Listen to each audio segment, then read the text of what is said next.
사도신경으로 신앙 고백 드림으로 새벽 예배 시작합니다. 전능하사 천지를 만드신 하나님 아버지를 내가 믿사오며 그 외아들 우리 주 예수 그리스도를 믿사오니 이는 성령으로 잉태하사 동정녀 마리아에게 나시고 본디오 빌라도에게 고난을 받으사 십자가에 못 박혀 죽으시고 장사한 지 사흘 만에 죽은 자 가운데서 다시 살아나시며 하늘에 오르사 전능하신 하나님 우편에 앉아 계시다가 저리로서 산자와 죽은 자를 심판하러 오시리라. 성령을 믿사오며 거룩한 공회와 성도가 서로 교통하는 것과 죄를 사하여 주시는 것과 몸이 다시 사는 것과 영원히 사는 것을 믿사옵나이다. 아멘.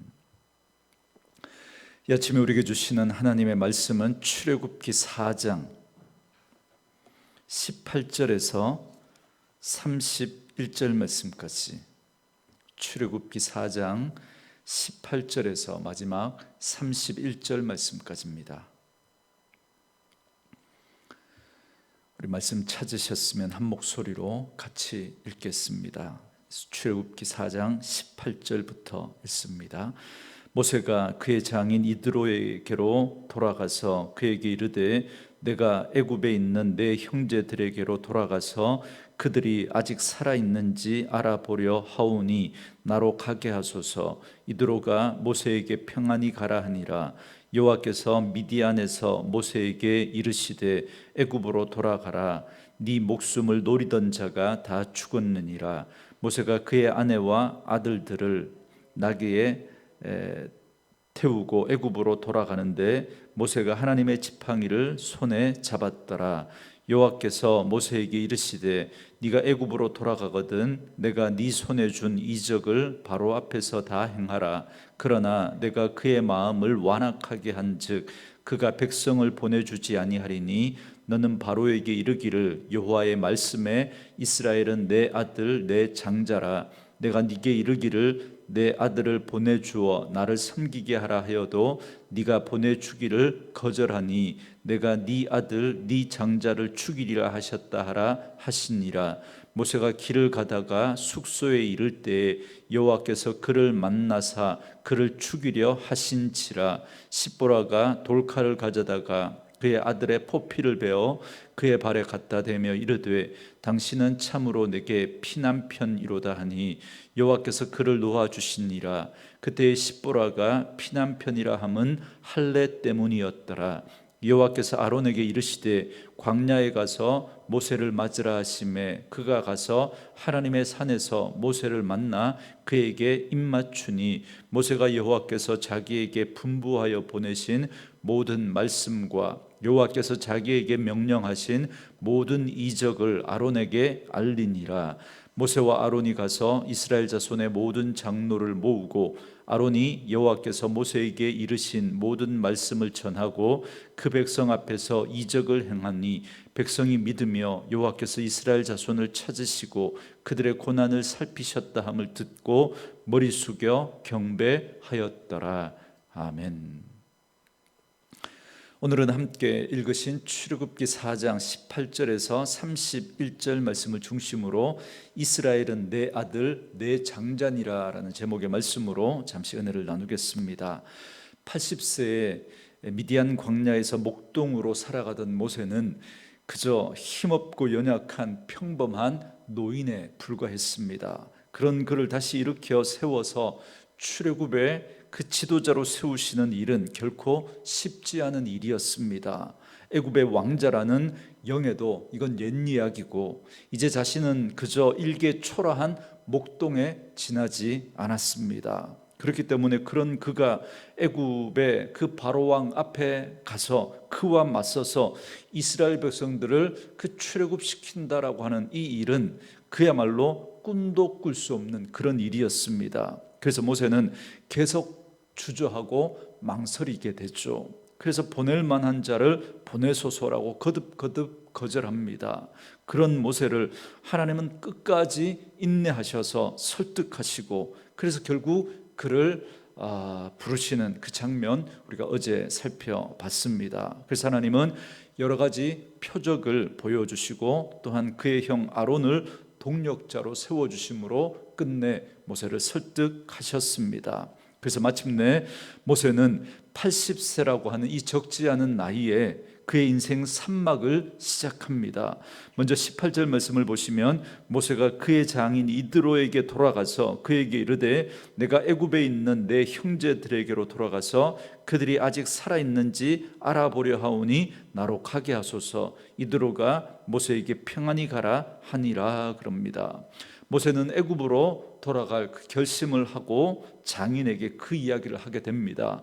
그동안 자기 양떼를 돌보면서 집안일을 함께 해왔기 때문에 모세가 떠난다는 건 이드로의 입장에서는 큰 손실이 아닐 수 없었습니다. 그런데도 이드로는 흔쾌히 허락을 합니다. 이제 모세는 거칠 것 없이 애굽으로 돌아갈 수 있게 되었습니다. 그러나 여전히 모세의 마음에는 아직도 두려움이 있었던 것 같습니다. 왜냐하면 어제도 잠깐 언급해 드렸던 것처럼 투투모스 3세가 이 모세와는 정치적으로 굉장히 민감하게 이해관계가 얽혀 있었기 때문에 이 모세가 애굽으로 돌아가면 죽을 수도 있었던 겁니다. 왜냐하면 투투모스 3세와 모세는 정적 관계였습니다. 그렇기 때문에 투투모스 입장에서는 이 모세는 살려두면 안 되는 존재인 거죠. 그래서 그를 죽이려고 했던 겁니다. 그래서 도망쳐 나와서 40년의 시간을 보냈지만 그럼에도 불구하고 애굽으로 돌아가려고 하니까 투투모스 3세가 여전히 살아있다면 나를 그냥 내버려 두지 않을 텐데 그 불안한 마음이 있었던 거죠. 우리는 여기서 또 한 번 이 모세의 연약한 모습을 보게 됩니다. 하나님이 모세를 부르셨으면 그것까지 하나님께서 다 책임지시고 일하실 것을 믿고 순종하면 참 좋을 텐데, 그러면 우리가 이 글을 읽으면서도 참 모세 대단하다, 모세의 믿음처럼 우리도 그렇게 하나님 믿어야지, 그런 마음을 가질 수 있을 것 같은데, 그런데 오늘 이 모세의 연약한 모습을 여지없이 그대로 다 드러내고 있습니다. 그러나 그런 모세에게 하나님은 19절에서 모세를 죽이려던 자들이 죽었다라는 사실을 알려주십니다. 이런 모세의 연약한 모습을 하나님은 알고 계셨던 거죠. 그래서 그 모세의 그 마음 중심에 있었던, 그 깊숙이 있었던 그 두려운 마음까지 하나님께서 아시고 그걸 다 하나님이 배려해 주시는, 그래서 그가 주님 앞에 믿음으로 나아갈 수 있도록 배려해 주시는 그런 하나님의 세심한 배려를 우리는 또 여기서 한번 발견하게 됩니다. 그래서 드디어 모세는 자기 가족을 이끌고 애굽으로 이제 떠나게 되는데, 그런데 20절에 보니까 모세가 하나님의 이적을 나타낼 지팡이를 잊지 않고 챙겨갔다라는 걸 말씀해 주고 있습니다. 그런데 그냥 지팡이가 아니라 하나님의 지팡이, 이렇게 말하고 있습니다. 그러나 여러분, 오해하지 말아야 할 건, 여러분, 이 지팡이가 하나님께서 모세를 위해서 특별하게 만들어서 주신 지팡이가 아니라는 겁니다. 이 지팡이는 그 전부터 모세가 양을 치면서 그 미디안 광야에서 40년 동안 그 양치기로 그 양을 치면서 늘 가지고 다녔던 그 지팡이입니다.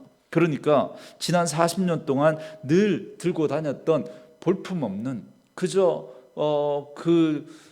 쉽게 구할 수 있는 그런 볼품없는 지팡이였던 거죠. 그런데 그 지팡이가 이제는 하나님의 백성들을 인도하는 목자의 지팡이가 되는 겁니다. 하나님의 지팡이가 특별히 하나님의 지팡이로 오늘 소개하고 있습니다. 우리는 여기서 다시 한번 하나님이 쓰시는 사람이나 도구는 뭔가 특별하거나 비범하거나 아니면 탁월해서 쓰임받는 게 아니라는 걸 다시 한번 확인하게 됩니다. 그냥 하나님이 쓰시면 되는 거예요. 하나님이 그 양치기의 지팡이였던 똑같은 볼품없는 지팡이였지만, 그러나 하나님이 쓰시니까 이제 그 지팡이는 하나님의 지팡이가 됩니다. 그래서 하나님의 능력을 나타내고 하나님의 살아계심을 나타내는 지팡이가 되는 거죠. 그래서 저는 말씀으로 이 하루를 시작하는 저와 여러분들이 하나님의 사람이라는 사실을 꼭 기억할 수 있었으면 좋겠습니다. 우리에게 뭔가 남다른 탁월함이나 어떤 뛰어난 모습이 있어서가 아니라 우리가 그저 하나님 사랑하고 그냥 하나님 앞에 쓰임 받으면 되는 거예요. 저는 저와 여러분에게 그 은혜가 있기를 원합니다. 그래서 하나님 우리를 쓰시려고 하시면 그저 순종하는 마음으로 그냥 하나님 앞에 우리를 내어드리면 하나님이 쓰시면 되는 거예요. 그러면 하나님의 사람으로 하나님의 살아계심을 드러내는 그 일에 쓰임받게 될 줄 믿습니다. 저는 저와 여러분이 그렇게 하나님 앞에 쓰임받는 하나님의 사람으로 살아갈 수 있게 되기를 주의 이름으로 축원합니다. 자, 이렇게 애굽을 향하여 떠나는 모세에게 하나님은 다시 나타나셔서 행할 일과 일어날 일들을 자세하게 말씀해 주십니다. 21절 말씀해 보시면 미리 말씀하신 대로 이적을 바로 앞에 행할 것과 그럼에도 불구하고 바로의 완악함이 백성을 쉽게 내어주지 않을 것이다 라는 사실을 미리 말씀해 주십니다. 그때는 또 이렇게 하라고 아주 구체적인 것까지 알려주시는데요, 22절부터 23절 말씀해 보시면 이스라엘 백성들은 하나님의 백성이기 때문에 내 장자이기 때문에 그들을 보내지 않으면 하나님께서 바로의 장자를 죽일 것을 전하라고 그렇게까지 말씀해 주십니다. 이처럼 모세를 보내시면서 모든 것을 자세하게 다 가르치시는 하나님의 세심한 배려를 우리는 또 한 번 여기서 보게 됩니다. 결국 하나님께서는 당신이 세우시고 당신이 부르신 사람을 그냥 내버려 두시지 않으시고 하나님께서 모든 걸 다 책임지신다라는 사실을 오늘 이 모세를 통해서 우리에게 분명하게 보여주고 있는 겁니다. 그래서 우리는 그 하나님 신뢰하고 순종하기만 하면 된다는 사실을 우리는 다시 한번 이 모세를 통해서 보게 되는 겁니다. 그런데 그렇게 하나님의 말씀에 순종해서 애굽으로 향하던 모세에게 이해할 수 없는 일이 벌어집니다. 가족과 함께 한 여관에 머물렀을 때인데요, 갑자기 하나님께서 그를 죽이려고 하셨다라는 겁니다. 하나님께서 보내실 때는 언제고 귀를 그렇게 순종해서 가는데 하나님이 이 모세를 죽이려고 했다는 겁니다. 여러분, 아마 그때까지 모세가 둘째 아들을 할례를 행하지 않았던 것 같습니다. 미디안 족속과 40년 동안 그 땅에서 섞여서 이렇게 살아가다가 보니까 하나님의 백성으로서의 정체성을 잃어버렸던 거예요. 첫째 아들을 놓고는 할례를 행했던 것 같은데, 그런데 시간이 지나면서 그렇게 하나님의 백성으로서의 정체성을 잃어버리고 그렇게 둘째 아들을 낳았지만 그 둘째 아들에게 할례를 행하지 않았던 겁니다. 여러분, 할례가 뭡니까? 하나님의 언약 백성이라고 하는 그 사인, 그 표징이 할례이죠. 그래서 사내 아이가 태어나면 8일 만에 할례를 행해야 했습니다. 그런데 모세는 그 미디안 땅에서 이제 모든 걸 다 잊어버리고 그냥 섞여서 살아가다가 보니까 그저 하나님의 백성으로서의 그런 정체성, 사명 이런 거 전혀 생각하지 못하고 그냥 미디안 사람들하고 똑같이 그렇게 살아갔던 것 같습니다. 그래서 할례를 행하지 않았던 거죠. 그래서 이걸 가볍게 여겼던 겁니다. 그러나 이제 이스라엘로 돌아가면 미디안의 그 흔적은 지워버려야 했습니다. 그래서 할례를 행해야 함에도 불구하고 모세가 자기 아들의 할례를 미뤘다기보다는 잊어버린 채 길을 떠났던 것 같습니다. 그래서 구체적으로 어떻게 된 건지는 모르겠지만 어쨌든 죽음 직전까지 그렇게 모세가 가게 되었던 겁니다. 그래서 그의 아내 시보라가 아들에게 할례를 행하고는 그 포피를 모세의 발 아래 갖다 대면서 당신은 참으로 내 피남편이다라는 그 말을 합니다. 아마 모세가 이 할례를 행하지 않았던 데에는 아마 이 미디안 여인 자신의 아내였던 이 시보라도 영향이 미쳤지 않을까, 저는 그렇게 생각을 합니다. 여러분, 어린 난지 8일밖에 안 된 그 어린 아이에게 그 포피를 자르는 그 일, 그걸 한 피를 흘리면서 그걸 엄마가 그걸 이해하지 못하는 엄마가 그걸 어떻게 받아들이겠습니까?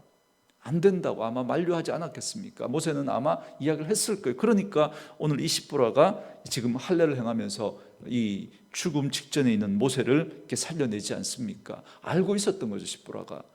그런데 아마 시보라가 그걸 만류하고, 그래도 모세도 또 그러다 보니까 아마 그냥 가볍게 여기고 넘어갔던 것으로 여겨집니다.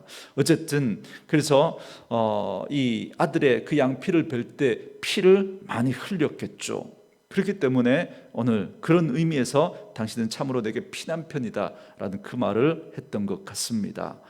그런데 이 사건으로 말미암아 함께 애굽으로 가던 모세의 아내 시보라와 그의 아들들은 함께 애굽으로 가지 않고 다시 미디안으로 돌아갔던 것 같습니다. 왜냐하면 여러분 출애굽기 17장과 18장에 보면 출애굽 이후에 광야 여정 중에 미디안과의 싸움 이후에 모세의 장인 이드로가 모세에게 와서 합류하는 장면이 나옵니다. 그런데 그 장인이 보니까 모세가 하루 종일 백성들의 그 송사를 가지고 재판하고 율법을 가르치고 이런 일로 너무너무 바쁘게 아침부터 저녁까지 그렇게 수고하고 기진맥진해 있는 그런 모세를 보면서 그 이드로가 제안한 게 뭐냐면 1000부장, 100부장, 50부장, 10부장 제도입니다. 그래서 이 시스템을 만들어서 백성들을 다스리게 하죠. 그때 이드로가 모세와 합류하면서 했던 말에 보면 출애굽기 18장 2절에서 4절 말씀인데요, 모세의 장인 이드로가 모세가 돌려보냈던 그의 아내 시보라와 그의 두 아들을 데리고 왔으니 그 하나의 이름은 게르솜이라. 이는 모세가 이르기를 내가 이방에서 나그네가 되었다 하며 하나의 아들은 엘리에셀이라. 이는 내 아버지의 하나님이 나를 도우사 바로의 칼에서 구원하셨다 함이더라. 그러면서 모세와 합류하면서 그 아들들을 소개하는 그 장면이 나옵니다. 그걸 보면 아마 이 사건 이후에 이 아내와 그 두 아들을 다시 미디안으로 돌려보냈던 것 같습니다. 어쨌든 우리는 이 사건을 통해서 하나님의 백성은 머리부터 발끝까지 성결해야 한다는 사실, 그러니까 세상과 구별되어서 살아가야 한다라는 사실을 우리는 다시 한번 깨닫게 됩니다. 오늘 우리가 할례를 행하지는 않지만, 그러나 오늘 우리가 예수 믿는 그리스도인으로 하나님의 백성으로 우리가 하나님의 백성이라고 하는 그걸 드러낼 수 있는 그 할례와도 같은 그런 표징은 뭐냐면 거룩입니다. 세상과 다르게 살아가는 거죠.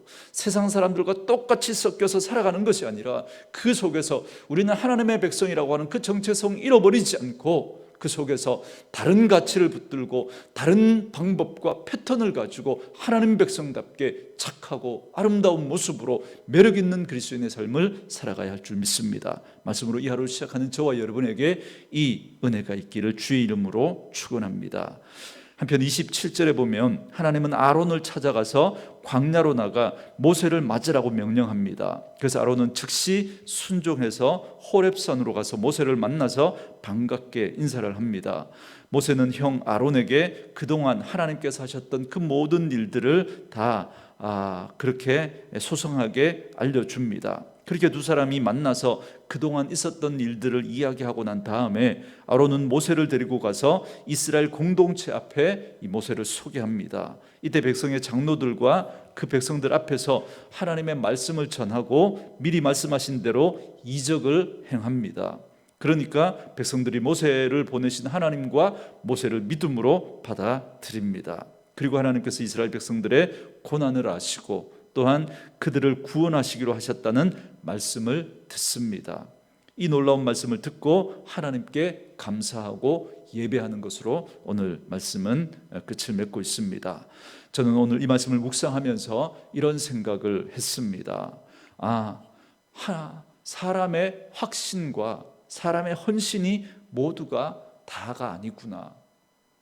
결국 하나님이 모든 것이 되시구나, 이 생각을 했습니다. 여러분, 우리가 늘 오해하는 것 중에 하나가 뭐냐면 사람은 일하면서 자기의 열심과 자기의 재능이 모든 걸 결정하는 것처럼 그렇게 늘 착각한다는 거예요. 그러나 하나님을 아는 사람은 그 모든 일을 결국 하나님이 하셨다라는 걸 알게 됩니다. 하나님이 내 능력이 아니라 내 지혜가 아니라 내 탁월함이 아니라 결국 하나님이 하셨다라는 걸 알게 됩니다. 여러분, 이 사실을 확인하고 싶다면 여러분 모세를 묵상해 보면 됩니다. 그가 얼마나 하나님의 부름 앞에서 주저합니까? 그저 남다른 열정과 헌신 때문에 그가 남다른 어떤 열정과 헌신 때문에 출애굽을 이끄는 그런 지도자로 세워졌습니까? 아니죠. 우리가 어제 오늘 계속해서 확인하는 게 뭐냐면 모세에게 그런 열정과 헌신이 아니라 하나님의 열심히 일을 이루고 있다는 겁니다. 오히려 그가 열정과 헌신을 했을 때는 나이 40에 오히려 도망자의 신세가 되어서 미디안 광야로 쫓겨나올 수밖에 없었습니다. 그리고 지금 나이 80에 애굽으로 향하는 그는 어찌 보면 어쩔 수 없이 마지못해 그 길을 떠나고 있는 것처럼 그렇게 보여집니다. 그러나 하나님은 그런 모세를 이끌어서 출애굽의 대장정을 이끌어 내시고야 맙니다. 그래서 모세가 돌아본 출애굽의 역사는 모세와 상관없이 하나님이 이루신 작품입니다. 여러분, 지금 이 출애굽기를 누가 기록하고 있습니까? 모세가 기록하고 있죠. 만약에 이게 위인전이라면 아마 여기에 소다를 뿌렸을 거예요. 그래서 자신의 어떤 못난 모습, 또 부족한 모습, 이런 것들은 쏙 빼고, 아니면 좀 살짝 이렇게 각색을 하거나 그렇게 해서 모세의 위대함, 대단함, 남다름, 탁월함, 이런 걸 자꾸 이야기하려고 했을 겁니다. 그러나 여러분, 모세가 이걸 기록했지만 자기 생각으로 기록한 게 아니죠. 성경은 하나님의 감동으로 된 겁니다. 하나님이 기록하게 하신 거예요. 그래서 모세의 이 부족함과 연약함 여과 없이 다 드러내고 있는 겁니다. 결국 누가 하셨다는 거예요? 하나님이 하셨다라는 걸 우리에게 알려주고 있는 것입니다. 그래서 여러분, 저와 여러분에게 정말 이 사실을 여러분 꼭 기억하시고, 우리의 부족함에도 불구하고 하나님이 이 일을 이루실 것이라는 그 확신이 우리 가운데 분명히 있었으면 좋겠습니다. 그래서 지금 우리가 당하고 있는 이 일들 속에, 또 우리가 당하는 다 이해할 수 없는 그 일들 속에서도 하나님은 일하시고 당신의 뜻을 이루어 간다라고 하는 그 사실을 여러분 기억하십시오. 모세를 보내시면서 하나님이 다 준비하셨잖아요. 여호와 이레의 하나님께서 다 준비해 놓으신 거 우리가 보지 않습니까? 그렇기 때문에 오늘 우리의 삶 가운데도 그런 하나님의 세심한 배려의 손길이 있다는 사실을 꼭 기억하시고, 여러분 안심하시고, 여러분의 탁월함이 아니라 여러분을 이끄시는 하나님의 그 탁월하심과 위대하심을 꼭 기억하시고 안심하시고 그 하나님 앞에 순종하며 살아가는 저와 여러분 되어줄 수 있기를 주의 이름으로 축원합니다. 오늘 주신 말씀 생각하면서 이 찬양 들으시고 묵상하며 기도하는 시간 갖겠습니다.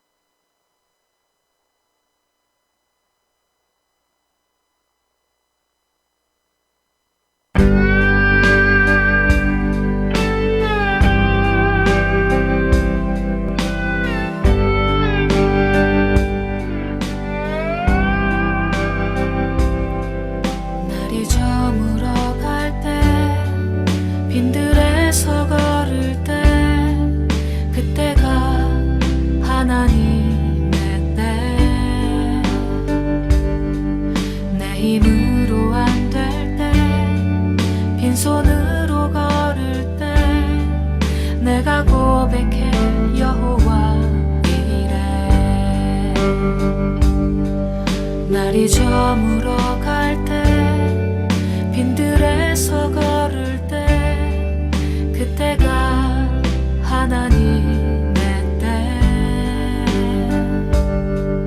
내 힘으로 안 될 때 빈손으로 걸을 때 내가 고백해 여호와 이래 주가 일하시네 주가 일하시네 주께 아끼지 않는 자에게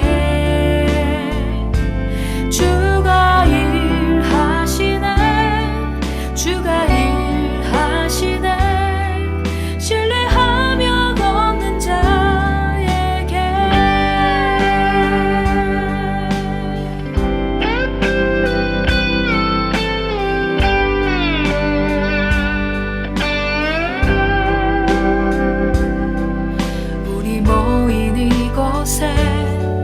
주님 함께 계시네 누리네 아버지 은혜 적은 떡과 물고기 내 모든 걸 드릴 때 모두 고백해 여호와 이래 우리 모인 이곳에 주님 함께 계시네 누리네 아버지 은혜 적은 떡과 물고기